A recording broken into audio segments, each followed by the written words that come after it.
Hello friends, this lecture of English literature for class Shastri part 3rd paper 1st.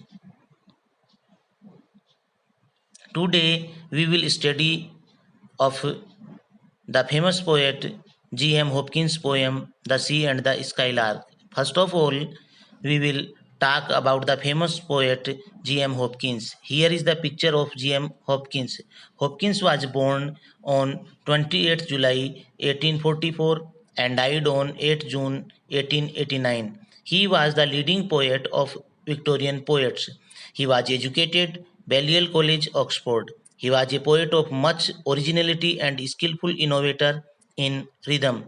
He wrote a number of short poems which were collected after his death by Robert Bridge. Hopkins today is regarded as one of the major poets in the realm of English poetry. Although his influence is more technical than spiritual, yet his acute sensibility to beauty, his original metaphor, and his sincerity cannot be denied. He was very sensitive to natural beauty. He was equally sensitive to its destruction. Ricks called Hopkins the most original poet of the Victorian age. Hopkins is considered as influential as T.S. Eliot in initiating the modern movement in poetry.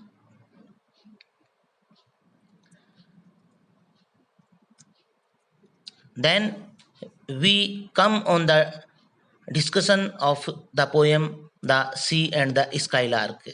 The Sea and the Skylark is a sonnet. As you all know that sonnet is a short poem of 14 lines. This sonnet was written in 1877 in a seaside town. Hopkins lived there about 3 years. The theme of the poem. The theme of the sonnet is a contrast between the life giving purity of nature and the sordidness of the civilization that man is creating. The town mentioned in the sonnet is Ryle in Wales, but the sonnet is not an attack particularly on the town or the people who lived in this town. It is general meditation on nature and man occasioned by a particular scene. Main ideas of the poem. The poem was originally titled Walking by the Sea. In the sonnet, the sea and the skylark are described in the octave part. Then, in the sestet part, these two are contrasted with man. The mood of the poet is joyous in the octave, where he describes the natural sounds of the sea and the skylark singing. But in the sestet part, the mood of the poet changes and he becomes deeply pessimistic. In the sonnet, the poet criticizes the human beings. The sonnet ends with deeply sense of loss at the thought.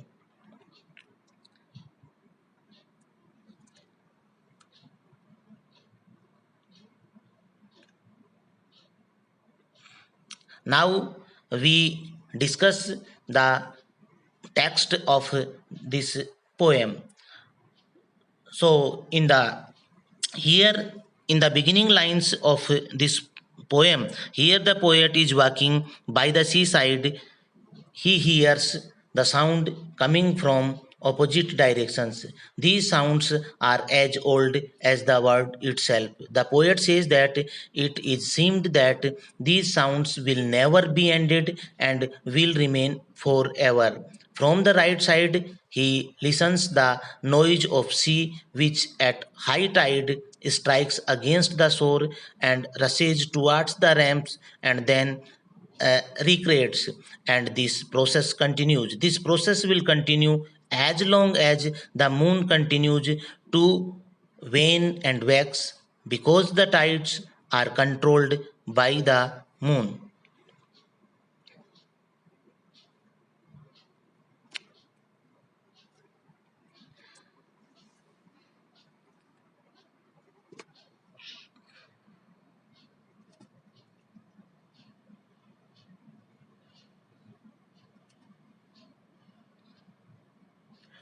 Then we come on the next four lines. In these lines, the poet tells About the song of the skylark, from the left side, the poet hears the sound of the skylark singing as he leaves the earth and flies into the sky. The skylark song is always the same. It seems a musical score which may be compared to a skein of wool that is successively unwound as he sings in the sky, and when he returns to the earth, the song is as fresh as the one before. The skylark pours out music without effort, and yet he pelts his fresh song with continuous effort till he has split and spent all and there is nothing left. So, in these lines, the poet describes about the skylark. Then we come on the sustained part of this poem. In these lines, the poet shows that the two natural sounds of the sea and the skylark, which are putting to shame the town of Ryle, where life is shallow and devoid of vitality, these sounds of nature, because of their purity, rise far above the sordid and confused human sounds of the town. The poet says that human beings are supposed to be pride of creation and the honored lords of the whole world. But they have now lost the joy and charm of the earth when all things were in their prime. Now, the static and dynamic aspect of the human beings are in process of decay and disintegration. This process will lead people to the state of dust which awaits them in death and which recalls man's original state of slime. So, like this, the poet ends, and here the poet totally criticizes the human beings. So finally, we come on the conclusion that thus we can say that Hopkins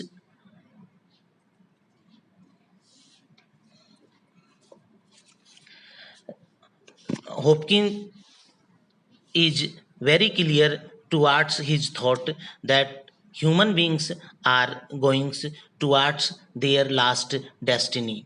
So here we think that uh, Hopkins' sensibility to beauty and it seems to be